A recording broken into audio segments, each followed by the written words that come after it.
Hello, everyone. Welcome back to Money Mixology. It's Jason, as always. Today's episode is our final episode in the series on money mindsets. And this will be a relatively shorter episode because the mindset we're going to cover today, which is extreme privacy mindset, is less prevalent than the other mindsets we've spoken of. However, I do find it to be really important to discuss because it's one of the potentially dangerous or problematic mindsets. And so while it will certainly not impact everyone out there, or at least not to a high level, if you are someone or you know someone who potentially has this mindset, it can be highly problematic and very, very destructive to the financial wellness within your life. And so, because of that, I do want to address it. And I want to make sure that we're being really clear with what we mean here. So, again, we're discussing extreme privacy mindset as it applies to finance and money, clearly, based on the podcast. So, what we're not discussing here, what I do not mean by the privacy mindset, is someone being properly or appropriately cautious and mindful of their money information.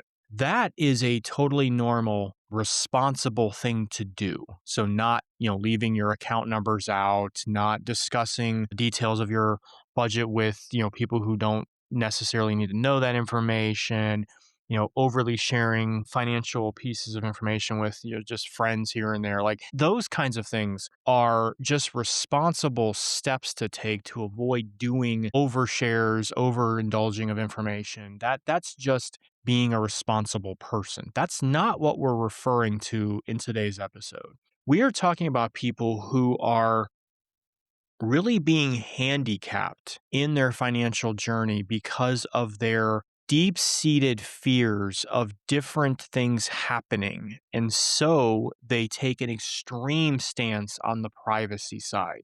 And as a planner, you can probably imagine that this is one I will run into from time to time because I will set out to help someone, and yet their absolute refusal to disclose anything makes it impossible to help them by definition. And so we end up in a situation where the person is seeking help and knows they need it, but cannot position themselves to actually get the help, which is clearly problematic. And normally, when someone is suffering from this mindset, this anxiety, it's largely based on a few different, what we'll just call fear of something. And it's normally from either the fear of vulnerability, the fear of judgment, or the fear of losing control. And it's largely based, which of those three fears they're suffering from are largely based on their background.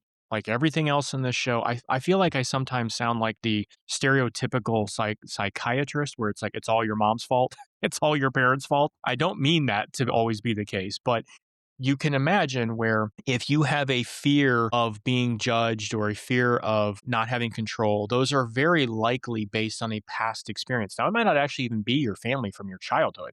It could be a past relationship you had that went very sour. There's any number of factors that could have caused it from the past. So in this particular case, I can let your mom off the hook. It might not be her fault this one time. I do want to discuss what these fears sort of are and why they can be so powerful and cause this anxiety and this sort of locking up of all the information. So the fear of the vulnerability is this idea that if I let anyone else know about my finances, that they're going to take advantage of me. Now, to be clear, when I talk about privacy, extreme privacy mindset, I am not exclusively talking about people who have very little money. This could be people with very little, medium, or lots of money. Anyone at any net worth level can suffer from this, and for various reasons. And the vulnerability one, to me, does a really good job of highlighting this because if you are someone who has very little income or very little resources, net worth, you feel vulnerable because you feel like if people knew that about me, they're going to take advantage of me as either I'm unknowledgeable about it or I'm ignorant or I can't defend myself. And so they're going to put themselves in a position where they can take advantage of me. If I have a ton of money, and people find out, then they're going to take advantage of me in different ways. They're going to want to try to get at my money. They're going to only want to know me or be around me or have access to me for my money. So you can suffer from this fear of vulnerability regardless of how much money you have. You can also have the fear of judgment of others. Now, this one also makes a ton of sense when you look at the extremes. If you're someone with less resources, you fear that they're going to judge you because you're poor. And so they're going to just immediately form certain thoughts about you, certain beliefs, certain opinions of you simply because you don't have a lot of income or a lot of money or whatever the situation may be. And in some ways, I think that's probably actually a fair concern. We do tend to judge people very harshly based on their financial situation. That's everybody. So in this particular case, I think this fear is not totally unjustified. If you are someone who's wealthy, then the judgment can also be just as harsh in the other way. Well, that person thinks they're better than the rest of us, or he only got there because he obviously cheated, or he must be unethical, or he wouldn't have that kind of money. Or, well, if I had that kind of money, I would give it to charity instead of hoarding it all. He must be an ungrateful person. Whatever, selfish person. This idea that people are going to judge you based on your financial situation is not completely unfounded. In many ways, it's actually pretty logical. So they have this fear of judgment. The third one is that loss of control. And this is one that I think is really driven by these background experiences. And so if you come from a relationship where the other partner was money abusive, right? We talked about financial infidelity on a episode many weeks ago. So if you have somebody who is weaponizing money within the relationship, which is a toxic behavior, maybe we'll cover that on a show someday. But if they're doing that and you get out of that relationship, you have spent a long time having somebody else control the money, and you are just not going to do that again. You're not going down that path again. And so you take the extreme stance of maintaining absolute control. And again, it makes some logical sense. It has some foundational piece that is uh, you know, clearly makes sense based on our history. If you're wealthy and you have grown that wealth by being super private and super controlling of your finances, well, then you have a built in reason to believe that's the way to be. It has worked so far. And so you're going to maintain that stance. So, this idea of losing control can come from a lot of these background images. The other one, and probably the most common version we see of this, is a bleeding out of the poverty mindset. So, we covered that a few episodes ago as part of this mindset series. If you are someone who was raised in poverty and you never had control over your life because things were always chaotic, there was never enough money. So it was like, do we have enough for food this week? I can't get new clothes. Are we having our electric turned off? Are we, going to struggle to be able to pay our school fees? Like, whatever the situation was, when you have this chaos and this drama and this lack of resources growing up, you constantly as a child feel out of control because almost by literal definition, you are. And when that happens, the natural retaliation to that is to boomerang around when you become an adult and you have a chance to have some control, is to have absolute control. And again, this makes complete sense when you step back and think of it in that way. When you analyze a person's background and their behavior and say, yes, this is logical based on what you've gone through. If you've never had control, whether it was a former spouse, whether it was your upbringing, whatever the situation was, you've always had somebody else controlling it or just no control in your life at all, chaos, and you finally get a chance to put some control measures in place, you're going to take it to the extreme. That makes sense. The problem is that all three of these fears, while in isolation may make sense and may have some justification, when they're taken to the extreme, they become very problematic because they hinder you from getting any help when necessary, from getting what you need, and in the case of a new partner in your life, whatever that may be, you have a really hard time with being able to set up a partnership. It's very difficult to, for example, get married and sort of merge your finances and have a common goal, a common, path or journey you're trying to go on if you refuse to let them in. If you refuse to let them access or even know what's going on or have any idea where you're trying to go with things. So these behaviors can go too far. So what I think we need to do is be conscious of it and take a few steps without fully undoing the fear you have of the vulnerability, judgment, loss of control, whatever it is. Those are never going to go away, and not necessarily should they, because again, they were well founded based on your history. So what we need to do is take steps to course correct slightly, to course correct just enough that we get the help we need. We give the access to the people who need to have it. So, what we have to develop is what is called selective transparency. So, we have to take steps to begin to open up our world, but only in very clear, articulated, selective ways. The problem for people who have extreme privacy mindset is their thinking is very, very binary. It's black and white. Either I give people access and they destroy me, or I give them absolutely no access and I prevent damage. But that's not how the world actually works. So, what we need to do is just choose very carefully and often with the help of a professional, where can I share information? Whom can I share it with? And when, so that I can get the help I need and or facilitate my partnership without totally giving up my walls, without taking down my protective barriers, taking my armor off completely, right? You're allowed to maintain those safety measures for yourself while allowing other people in. We have locks on our front doors, but we do unlock it and allow other people to come in occasionally. So that's okay. And so we have tools we can do to help us with that selective transparency. The first thing you can do if you're in partnership with someone is have joint goals, but yet have individualized tasks. So you could say if I had a couple come to me where one of the spouses or one of the partners had a really bad experience with a past partnership, past relationship, I may say, okay, how about the two of you agree on what your common goals are going to be? So let's say you agree that you guys want to get a house someday. All right. Well, how about we think that we need $30,000 for the down payment? Do we both agree on that goal? And they both shake their head and say yes. Okay. So, Steve, I know that you've had a really bad experience and you are very fearful of Mary being too embedded in your finances right now. That's something that makes you nervous and anxious. And Mary, you understand that about Steve. So, how about if we do this? Steve, you are responsible for getting $15,000 of this down payment ready to go a year from now. And Mary, you're responsible for your $15,000. Can you both agree to that parameter?